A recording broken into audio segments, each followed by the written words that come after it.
حضرت جی ایک انجینئر ہے علی مرزا، اس نے آیات کے ترجمے میں 3 قسمیں بیان کی کہ صحابہ اول میں ایمان لائے، اللہ راضی تھا، مہاجرین کہتے تھے کہا ملا جلے تھے، انکار میں کہتا تھا ان سے راضی نہیں ہے، مجھے بتائیں۔ سب سے پہلی بات یہ ہے کہ انجینئر علی مرزا عالم نہیں ہے، صرف انجینئر ہے۔ انجینئر ہوتا اور عالم بھی ہوتا تو بہت اچھی بات تھی، لیکن وہ عالم نہیں ہے۔ ہمارے علماء میں کوئی انجینئر بھی ہیں اور عالم بھی ہیں، مثلا حضرت جی پیر ذوالفقار احمد نقشبندی دامت برکاتہم العالیہ انجینئر بھی ہیں، عالم بھی ہیں۔ تو ہمیں انجینئر مرزا پہ اعتراض اس وقت تک نہ ہوتا جب تک یہ عالم بن جائے۔ یہ عالم نہیں ہے، جسٹ انجینئر ہے۔ انجینئر کا کام مسئلے بتانا نہیں ہوتا، انجینئر کا کام تھلی سیدھی کرنا ہوتی ہے، گلی سیدھی کرنا ہوتی ہے، اسٹرکچر قائم کرنا ہوتا ہے، تعمیر بتانا ہوتی ہے، کندھی سنگھ دی ہے کہ ڈنگی ہے، یہ بتانا ہوتا ہے۔ دیوار ٹیڑھی یا سیدھی، لوگ اس سے مسئلے پوچھتے ہیں اور اس بے وقوف کو ذلو فاضلو بنایا ہوا ہے۔ اس انجینئر میں اتنی بھی جرت نہیں ہے جتنی میری یہ ہاتھ کی انگلی کا پورا ہے، اتنی بھی جرت نہیں ہے کہ اہل علم سے بات کر پائے۔ اس کے چیلے ہم سے رابطے میں، میں انہیں کہتا ہوں اپنے گرو کو لاؤ ہم سے بات کرے، 2 4 پہ مسئلہ حل ہو جائے گا۔ اجی نہیں، انجینئر صاحب کہتے ہیں مناظروں سے فائدہ نہیں ہے، تو پھر دین کے خلاف بھونکنے سے فائدہ ہے؟ کیسی بات کرتے ہو؟ صحابہ اور اہل بیت پر تم غب غب کرو، یہ فائدہ ہے؟ اور پیغمبر کے صحابہ اور اہل بیت پر تم اپنی انگلیاں چلاؤ، حضرت اماں عائشہ رضی اللہ عنہ کو ظالمہ کہو اور حضرت معاویہ کے خلاف بک بک کرتے رہیں، اور اس طرح رسول اللہ صلی اللہ علیہ وسلم کے لیے عجیب یہ معاملات ہیں تمہارے۔ یہ انجینئر کا کام ہے۔ اس جاہل کو پتہ ہی نہیں ہے کہ مہاجرین و انصار کی ویلیو کیا ہے۔ آؤ میں آپ کی خدمت میں مہاجرین کی بات رکھتا ہوں۔ الذین اخرجوا من دیارہم واموالہم، قرآن کہتا ہے صحابہ وہ ہیں جنہوں نے حضور پاک کے دین کے لیے مال بھی چھوڑ دیا، گھر بار بھی چھوڑ دیا۔ اور انصار کون ہے؟ جو مدینہ میں رسول اللہ پر ایمان لائے۔ اور انصار اور مہاجرین، ہجرت سے پہلے والے مہاجرین، ہجرت کے بعد والے باقی، اور مدینہ والے انصار۔ سورۃ حدید آیت نمبر 10۔ رب کریم نے ان تمام صحابہ کے لیے کیا فیصلہ کیا ہے؟ میں حیران ہوں۔ انجینئر کو ایک بات نظر آتی ہے، قرآن کریم کے دوسرے معاملات میں اس کو کہیں نظر نہیں آتا۔ آؤ میں آپ کی خدمت میں سورت نمبر 57 سورۃ حدید کی آیت نمبر 10 پڑھ رہا ہوں۔ رب کریم سورۃ حدید کی آیت نمبر 10 میں ان صحابہ کے لیے فرماتے ہیں، فرمایا لوگو یاد رکھو، لا یستوی منکم من انفق من قبل الفتح وقاتل، جو صحابہ کرام فتح مکہ سے پہلے ایمان لائے اور جان خرچ کی اور جہاد کیا، ان کا رتبہ بہت بڑا۔ اولئک اعظم درجۃ من الذین انفقوا، ان کا درجہ پہلے والوں کا درجہ بڑا ہے۔ من الذین انفقوا من بعد وقاتلوا، جو ان کے بعد ایمان لائے اور جہاد کیا، ان کا رتبہ ان سے کم ہے۔ لیکن وہ جہاد کرنے والا مجاہد ہو، ہجرت کرنے والا مہاجر ہو، یا ہجرت کے بعد ایمان لانے والا ہو، یا پیغمبر کا انصاری مدینے والا ہو، وَكُلًّا وَعَدَ اللَّهُ الْحُسْنَى، پیغمبر کے تمام صحابہ سے اللہ نے جنت کا وعدہ کیا ہوا ہے۔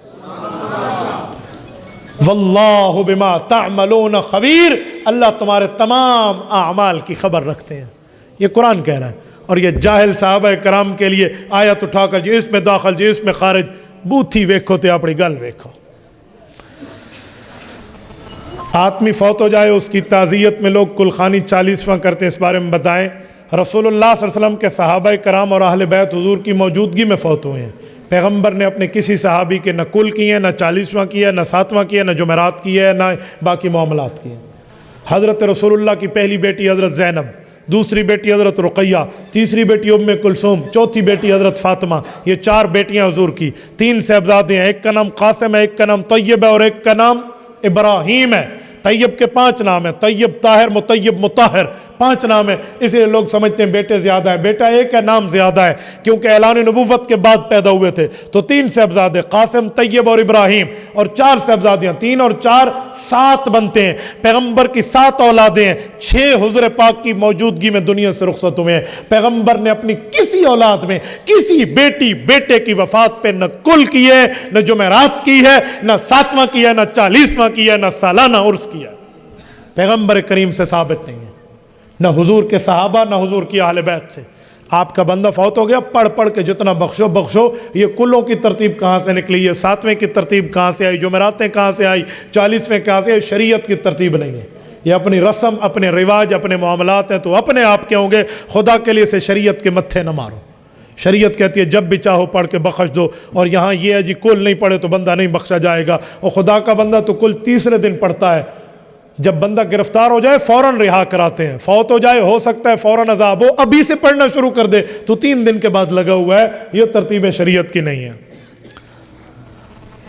حضرت جی فرمائیے میلاد کی شریعت۔ میلاد رسول اللہ صلی اللہ علیہ وسلم کی پیدائش کو کہتے ہیں۔ پیدائش کو سب مانتے ہیں، پیدائش کو ہم مانتے ہیں۔ جو پیغمبر کی پیدائش کا قائل نہیں ہے وہ بے ایمان ہے۔ لیکن پیدائش پر یہ جو بھنگڑے ڈلتے ہیں، پیدائش پر یہ جو باقی غیر شرعی خرافات اور رسومات ہوتی ہیں، یہ پیغمبر کے زندگی میں یہ دن 62 سے 63 مرتبہ آیا ہے۔ حضور نے نہ کبھی حکم کیا نہ کبھی آگے معاملہ ہے۔ ایک بندہ مجھے کہنے لگا فَبِذَلِكَ فَلْيَفْرَحُوا، قرآن میں ہے کہ نیکی پر خوش ہو جاؤ۔ میں نے کہا بہت اچھا، حضور کی آمد پہ ہم خوش ہیں، جو خوش نہیں ہے وہ بے ایمان ہے۔ خوش ہو جاؤ ہے، خوشی مناؤ نہیں ہے۔ مناؤ کی دلیل چاہیے، خوش ہو جانا تو ہر مسلمان کا کام ہے۔ آپ رمضان کے آنے پہ خوش ہوتے ہیں یا خوشی مناتے ہیں؟ ہوتے ہیں تو ہو جائیں۔ آپ جو رمضان کی آمد پہ ڈھول بجائیں اور خوش منانے کی بات کریں تو دلیل تو آپ سے لی جائے گی نا، تو دلیل دکھا دیں۔ دلیل ہے نہیں، نہ حضور نے کیا، نہ صحابہ نے، نہ اہل بیت نے، تو فائدہ خوش ہونا اور ہے، خوشی منانا اور ہے۔ منانے کے لیے دلیل چاہیے بھائی۔ حضرت جی میں حنفی ہوں اور فرض نماز کے بعد ہم دعا مانگتے ہیں۔ کچھ اہل حدیث حضرات کہتے ہیں فرض نماز کے بعد دعا ثابت نہیں ہے۔ حضرت جی قرآن و سنت سے وضاحت کر دیں۔ فرائض کے بعد دعا کو ثبوت، یوٹیوب پر میرا بیان موجود ہے، میں نے آیات بھی، احادیث بھی، صحابہ کے اقوال اور فتاوی بھی دیے ہیں۔ 12 منٹ کا آپ مفتی عبدالواحد قریشی لکھیں اور دعا بعد الفرائض لکھیں، آپ کو پورا کلپ مل جائے گا۔ اس میں آپ کو مصنف ابن ابی شیبہ کی حدیث بھی مل جائے گی، تفسیر ابن کثیر کا حوالہ بھی مل جائے گا، بہقی کا حوالہ بھی مل جائے گا، قواعد فی علوم الحدیث کا حوالہ بھی مل جائے گا، اعلاء السنن کا حوالہ بھی مل جائے گا، امام رزین کا حوالہ بھی مل جائے گا۔ ان سب میں ثابت ہے رسالت مآب علیہ الصلوۃ والسلام نماز کے بعد دعا فرماتے تھے۔ اور کچھ لوگ کہتے ہیں اونچی کہاں سے ثابت ہے؟ تو بھائی نماز کے بعد کی دعا ہے اللہم انت السلام، پڑھتے ہیں اللہم انت السلام منک السلام، پڑھتے ہیں نہیں پڑھتے؟ تو حضور پاک نے اگر اونچی نہ پڑھی تو صحابہ کو پتہ کیسے چلا؟ اونچی پڑھی ہے تو پتہ چلا ہے نا بھائی۔ اور اگلی بات کہ یہ دعا مانگنا کوئی فرض نہیں ہے، یہ ایک اچھا طریقہ ہے، مسنون کام ہے، آپ مانگ لیں۔ محدث یوسف بن نوری رحمہ اللہ نے معارف السنن میں پوری تفصیل سے 3 صفحے اس کی دلائل پہ خرچ کیے ہیں۔ اگر آپ کے اہل حدیث دوست کو یہ حدیثیں نظر نہیں آتی تو اس کے علم کی کمی ہے، اسے مزید مطالعہ کرنا چاہیے۔ اگر کسی کو ملے نہیں اس کا حوالہ تو اس سے حوالہ نہ ہونا ثابت نہیں ہوتا۔ بھئی میں یہاں بیٹھا ہوں، مجھے یہاں پر شربت مثال ہے نہیں ملا تو اس کا کیا معنی ہے؟ ان کے گھر میں چینی ختم ہے، شربت ہے ہی نہیں اس کائنات پر۔ مجھے دودھ نہیں ملا، اس کا کیا معنی ہے؟ یہاں کی بھینسیں دودھ سکھا گئی ہیں۔ تو بھائی کسی کو حوالہ نہیں ملا تو اس کا کیا مطلب؟ کتابوں سے علم ان کا ہو گیا، ختم ہو گیا؟ اس کو چاہیے کسی دوسرے سے علم لے لے۔ اللہ اللہ خیر صلی اللہ فوق کل ذی علم علیم، ہر عالم پر کوئی نہ کوئی عالم کی دلائل موجود ہوتے ہیں۔ نوجوان نسل انجینئر مرزا سے متاثر ہو رہے ہیں، اس کے بارے میں بتا دیں۔ یار متاثر نہیں ہو رہے، دیندار طبقہ نہیں ہو رہا، بے دین ہو رہے ہیں۔ دیندار کو پتہ ہے دین انجینئر سے نہیں عالم سے ملتا ہے، اس لیے وہ متاثر نہیں ہوتا۔ آپ مجھے بتائیں کبھی آپ موچی سے دوائی لینے گئے ہیں؟ ایک موچی دوائی دینا شروع کر دے تو آپ اس سے لینا شروع کریں گے؟ ہاں جی اس موچی کا رد کرے، رد کی ضرورت ہی نہیں ہے۔ کوئی کملا تے یملا ہے کہ کھوتی نو ہاتھ لایا موچی تو دوائی لیسی، بھئی موچی سے دوائی کیوں لیں گے؟ اس کا کام ہی نہیں ہے، دوائی ڈاکٹر سے لیں گے۔ تو بھئی انجینئر سے مسئلے کیوں پوچھیں؟ وہ عالم تو ہے نہیں، وہ تو جسٹ انجینئر ہے، ان کا کام تھلی سیدھی کرنا، گلی سیدھی کرنا ہے، وہی پوچھیں۔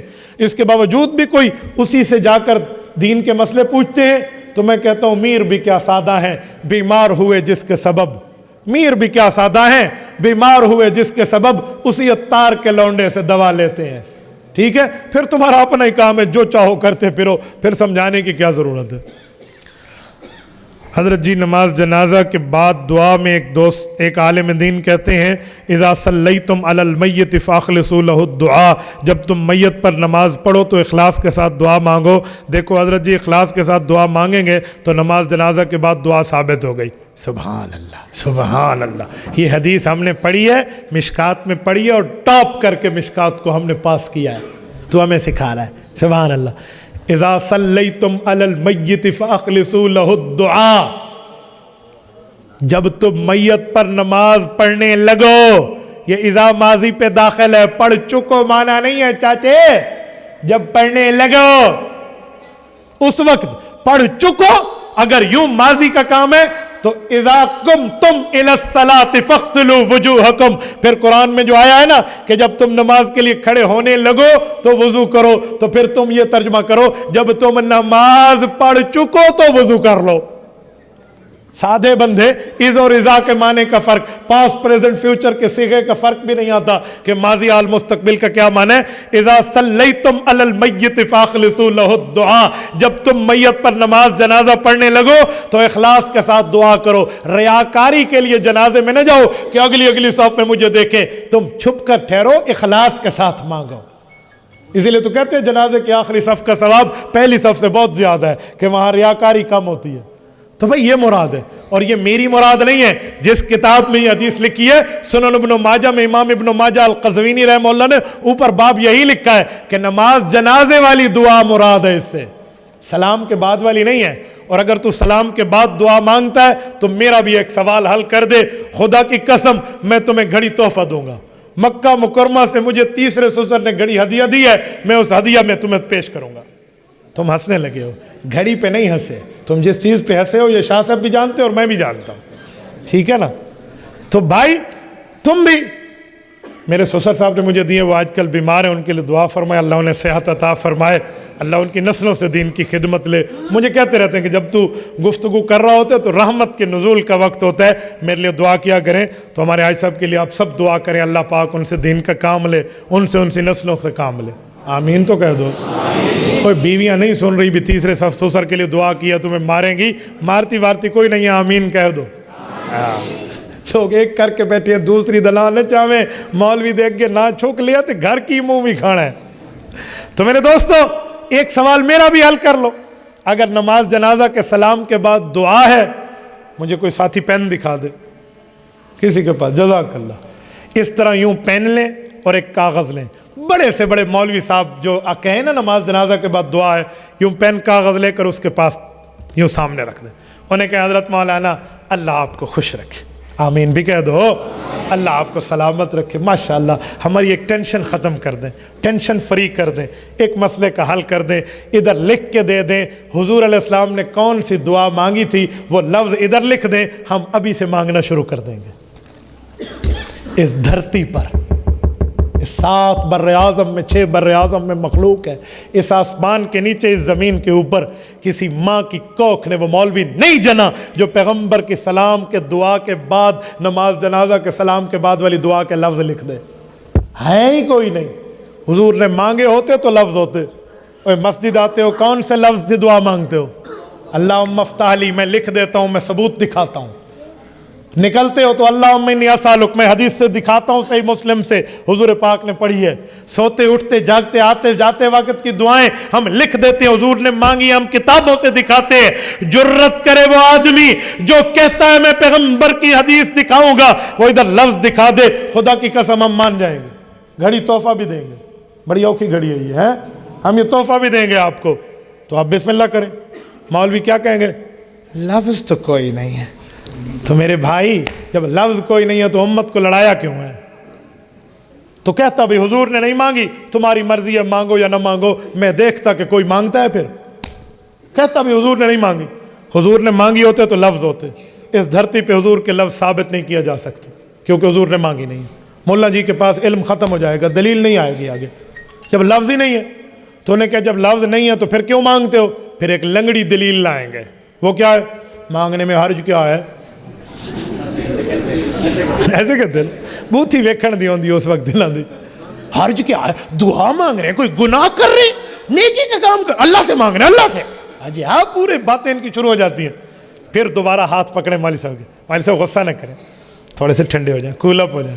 ایک مسئلہ بتا دیں، جو کام حضور نے نہیں کیا آپ کر رہے ہیں تو ساتھ یہ کہا کریں کہ بھائی یہ میں کر رہا ہوں، حضور نے نہیں کیا، یہ فرما دیا کریں، یہ بات کر لیا کریں. یہ تو بتا دینا سر تاکہ لوگوں کو پتہ چلے مولوی علی دعا ہے، حضور علی کوئی نہیں. یہ بھی کہہ دیا کریں، ساتھ کہیں نیکی کا کام کر رہا ہوں، دعا ہے مانگ لو، حضور نے نہیں مانگی، حضور سے ثابت نہیں، یہ کہہ دیا کریں. پھر میں ویکھدا تے لوگ تواڈی یہ نیکی مندن پھر میں دیکھوں گا کہ لوگ اس کو نیکی کہتے ہیں. اے خدا کے بندے، یہ نیکی تب نیکی جب حضور نے کی ہوتی. کیوں؟ آؤ میں تمہیں ایک بات کرتا ہوں. سجدہ کرنا نیکی ہے یا نہیں ہے؟ بولتے نہیں ہو یار. تھک گئے ہو؟ تھک گئے ہو؟ یہ تھک کے بیٹھے ہاتھ کھڑے کریں. شکر ہو بچے دا ہاتھ مولوی تھلے کی تب یار نہ چکی. توجہ رکھو میرے دوستو، اگر سجدہ نیکی ہے اور یقیناً ہے تو صبح نماز میں آپ امام کے ساتھ پڑھتے ہیں، کتنے سجدے کرتے ہیں؟ گن لو، گن لو. پڑھ دے ہوئے فجر نماز پڑھ دے ہوئے ہیں؟ مولوی صاحب سچ دسو اتنا رش ہوتا ہے فجر دی نماز؟ یہ تو مسیت آدھے بیٹھے پڑھتے ہیں، نہ پڑھا نہ لے تھن والے. اور خدا کے بندے صبح فرض نماز میں کتنے سجدے ہیں؟ 4. آپ 5 کیا کرو.